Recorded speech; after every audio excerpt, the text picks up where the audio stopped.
sobre este texto. De verdad que ha sido una bendición pertenecer a este grupo y ver cuántas cosas maravillosas el Señor nos dice cada día en su palabra. Y quiero hoy compartir de nuevo para que vamos al libro de Marcos, capítulo 10, versículo 1 al 12. Amén. ¿A todos lo encontraron? Y dice así, como título en la versión Reina Valera dice: Jesús enseña sobre el divorcio. Levantándose de allí, vino a la región de Judea y al otro lado del Jordán, y volvió el pueblo a juntarse a él, y de nuevo les enseñaba como solía. Y se acercaron los fariseos y le preguntaron para tentarle si era lícito al marido repudiar a su mujer. Él respondiendo les dijo: ¿qué os mandó Moisés? Ellos dijeron: Moisés permitió dar carta de divorcio y repudiarla. Y respondiendo Jesús les dijo: por la dureza de vuestro corazón os escribió este mandamiento. Pero al principio de la creación, varón y hembra los hizo Dios. Por esto dejará el hombre a su padre y a su madre, y se unirá a su mujer, y los dos serán una sola carne. Así que no son ya más dos, sino uno.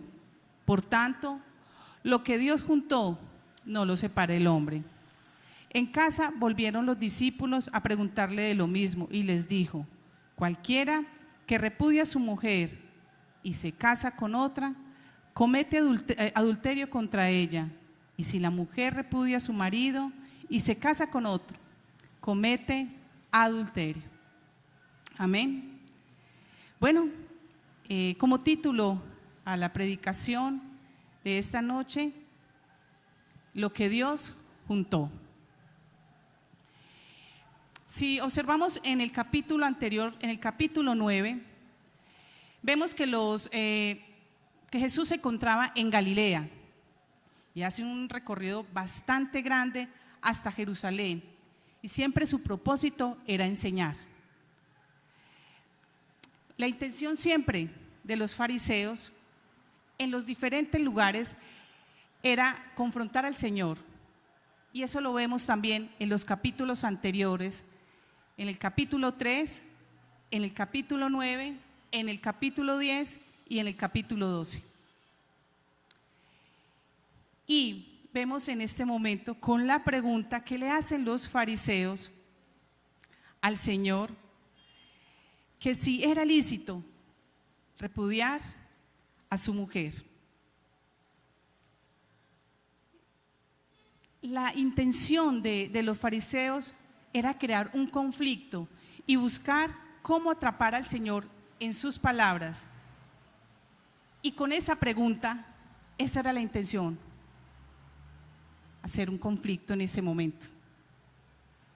Pero me encanta la sabiduría del Señor. Y lo vemos aquí que el Señor no responde sí, no responde no. Y me imagino que los fariseos, en medio de pensar cómo iban a hacer la pregunta, decían: si Él responde sí, hay un problema con el pueblo y con Dios, se mete un problema con el pueblo y con Dios. Pero si dice no, también va a haber un problema con los romanos y con las autoridades. Y sabemos en ese momento que la autoridad en ese momento era Herodes, y había pasado algo particular en ese tiempo allí, que Herodes se había, digámoslo, había hecho separar a la mujer de su hermano, a Herodías, para estar con ella. Entonces era una situación bastante difícil, y eso es lo que buscaban los fariseos. Y vemos que Juan Bautista en el capítulo 6, versículo del 10 al 18 le dice radicalmente a Herodes, le dice: no te es lícito tener la mujer de tu hermano. Y como sabemos, esto le costó la vida a Juan el Bautista. Pero me encanta es cómo el Señor maneja esta situación y aprovecha, no para entrar como en esa discusión, sí, no, venga, no, sino que aprovechó para hablar de un matrimonio ideal. Y yo creo que cuando vemos el título, Jesús enseña sobre el divorcio, esperamos saber, ay, ¿qué van a decir sobre el divorcio? ¿Sí? Y muchas personas han llegado a hablar con mi esposo, conmigo, y a preguntar sobre el divorcio, pero son pocos los que han llegado a decir, de pronto, es que está en una situación difícil, ¿cómo hago que mi matrimonio sea mejor?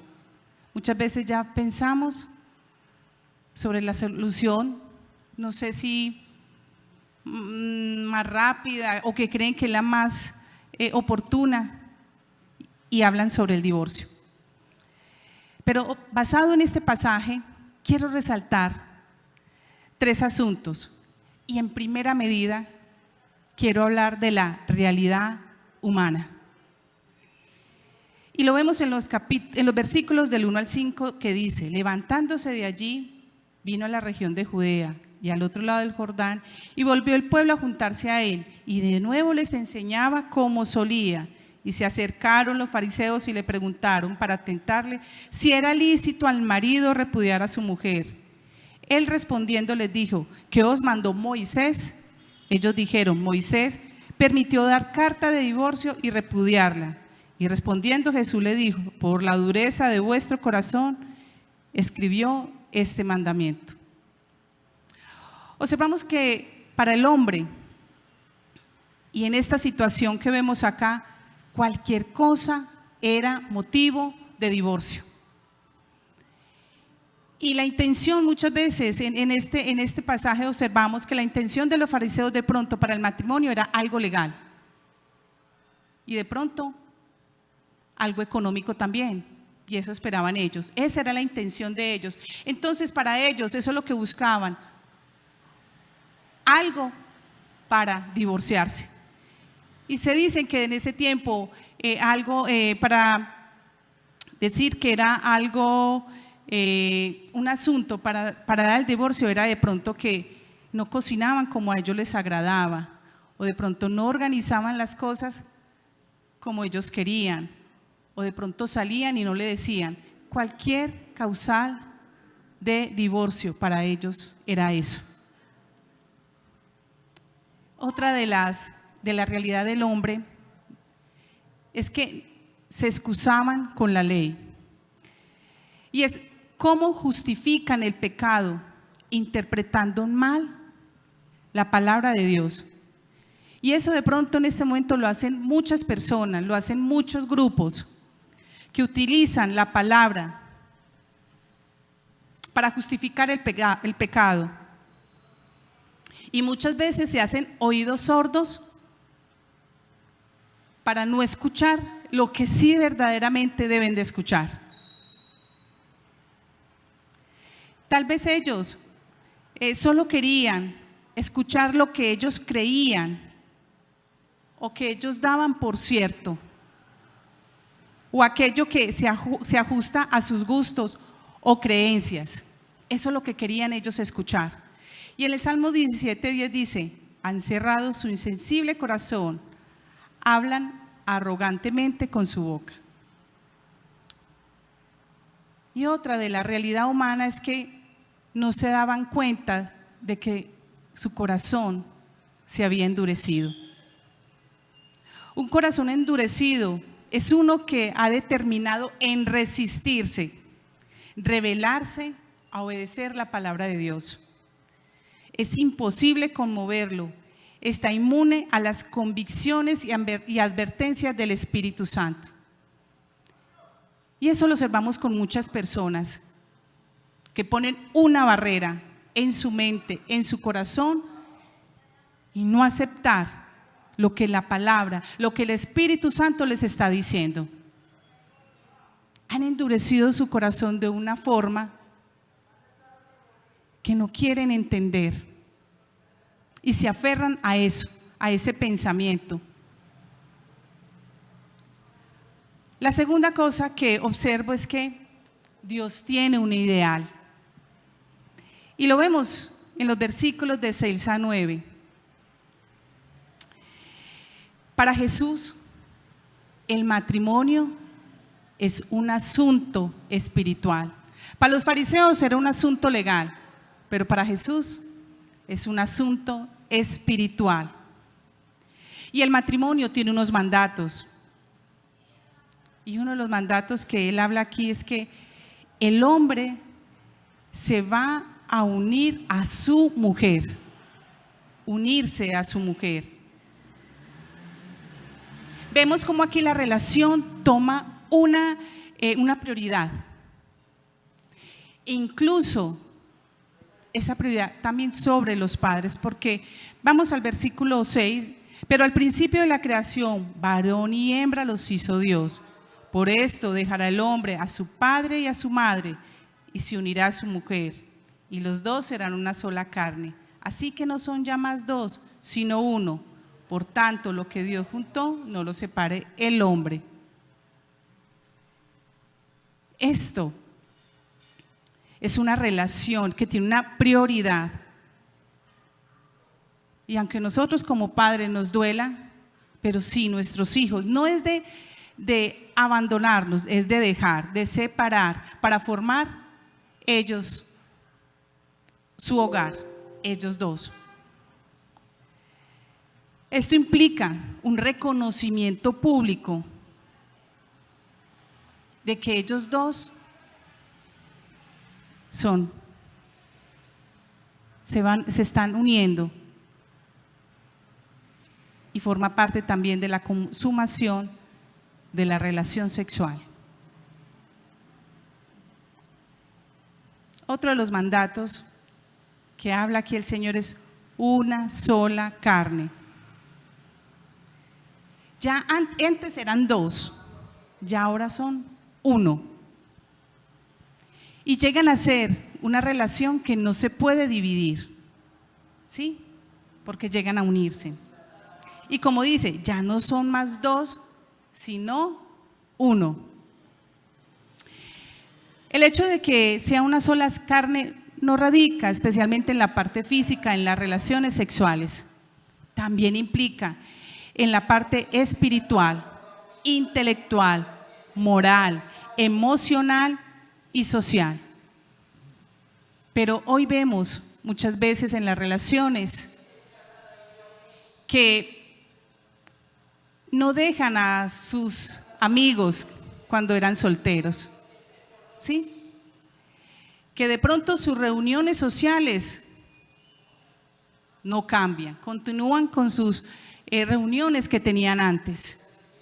Y que muchas veces la parte económica ya se vuelve no comparten, no manejan la economía conjunta, sino independiente. ¿Sí? Entonces, cuando ya es una sola carne, esas cosas que hacíamos antes, cuando no nos habíamos casado, cuando estábamos solteros, eso ya hay que dejarlo. Las actividades sociales de los fines de semana, eso cambia, porque es que ya soy una sola carne, estoy con mi esposo o con mi esposa. Ya esa economía de que yo compro lo que yo quiera y veo y lo que me sobre, no. Ya esa economía tiene que ser de dos. Y ya van a cambiar las prioridades. Y muchas veces no quieren dejar eso. Y muchas veces comparten la casa, comparten las cosas que hay en la casa, llega familia. Y hay gastos ya comunes con la familia.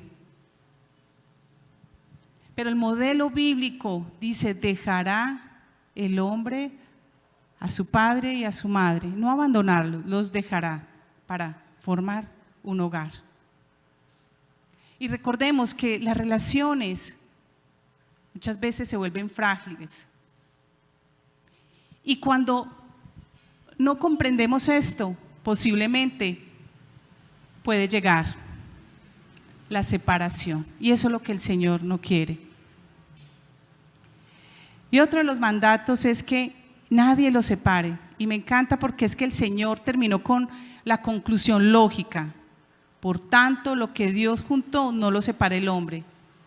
Jesús vuelve a confirmar que no se puede disolver. Y lo hace de una forma enfática. Y hay una tercera enseñanza.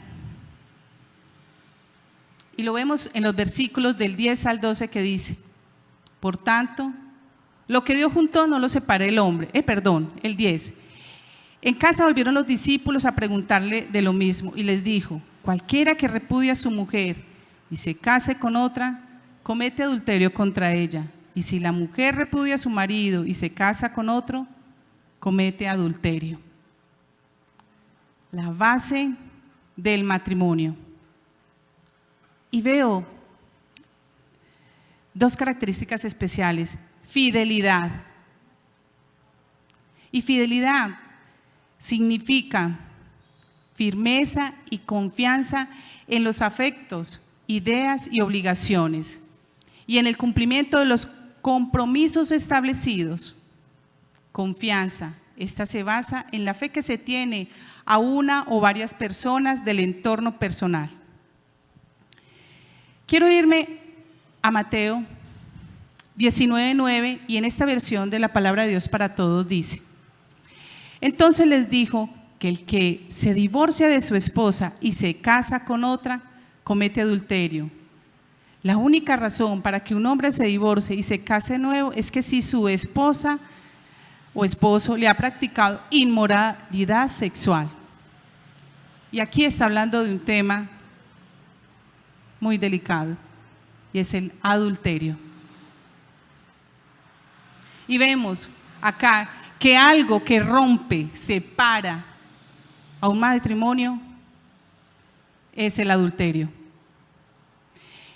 la cual esta situación desencadena una serie de consecuencias, y aunque suene más duro, una serie de maldiciones. Y quiero hablar de la primera consecuencia o maldición, que cuando hay adulterio corrompe el alma. Proverbios 6:32 dice: mas el que comete adulterio es falto de entendimiento, corrompe su alma el que tal hace. Vemos que la persona que adultera no está obrando correctamente, sino que el pecado, la maldad se ha alojado en su interior, que esto lo lleva al pecado. También produce una ceguera espiritual. Proverbios 5:20 dice: ¿y por qué, hijo mío, andarás ciego con la mujer ajena y abrazarás el seno de la extraña? Vemos que el adulterio comienza con algo, con un desliz, como muchos dicen, una cana al aire, y que puede ser como color de rosa. Y muchas veces creemos que eso va a satisfacer, o creen que eso va a satisfacer las necesidades que dicen que no encuentran.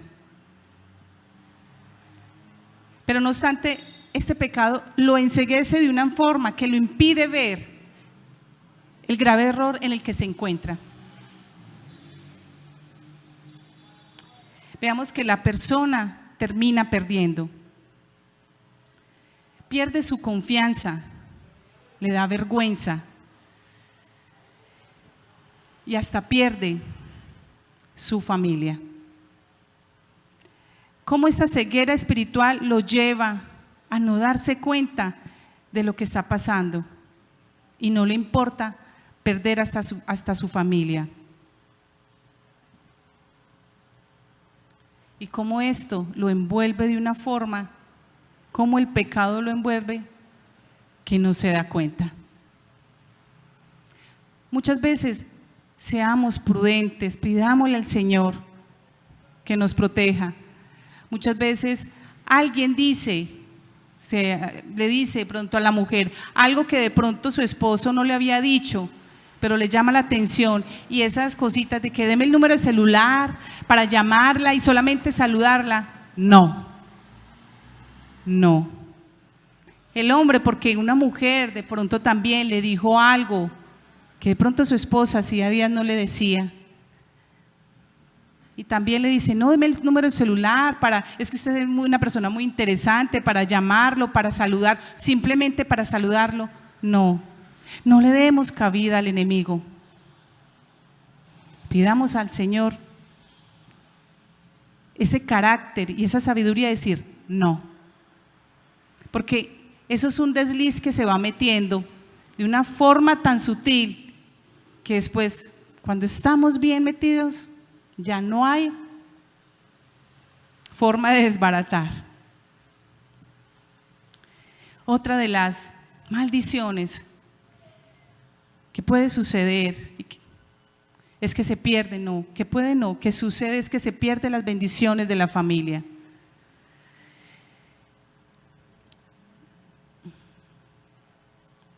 Cuando el hombre o la mujer está en adulterio, se crea una disfuncionalidad matrimonial.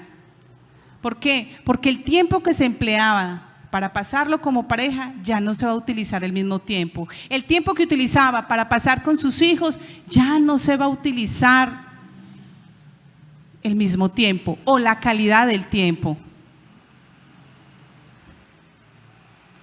Pierde bendiciones, la unión que había antes, ese compartir que había antes se pierde.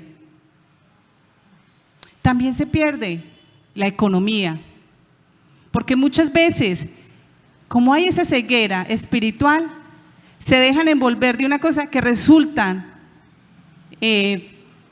ayudando o llevando la obligación de otra familia en vez de la de ellos mismos.